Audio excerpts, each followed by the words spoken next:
السلام عليكم.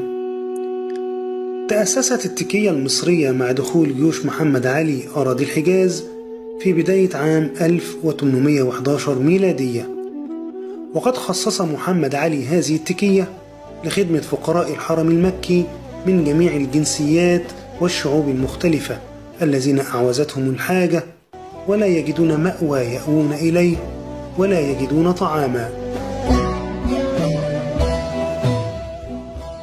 وكانت تقدم خدماتها للفقراء في الصباح والمساء، وكثير من نساء مكة وحواريها الفقراء يتعيشن بما يأخذن ويكتفين بذلك عن مسألة الناس.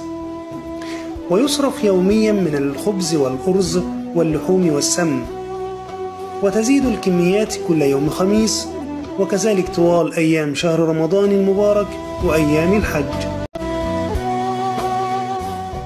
كان عدد الأشخاص المستفيدين يوميا من تكية مكة في الأيام العادية أكثر من 400 شخص، ويزيد العدد في شهر رمضان وما يليه من شهور ليصل إلى أكثر من 4000 شخص في اليوم الواحد خلال موسم الحج. كانت التكية تحت إدارة مباشرة لعدة موظفين، وهم ناظر ومعاون وكتبة يقومون جميعا بخدمة الفقراء.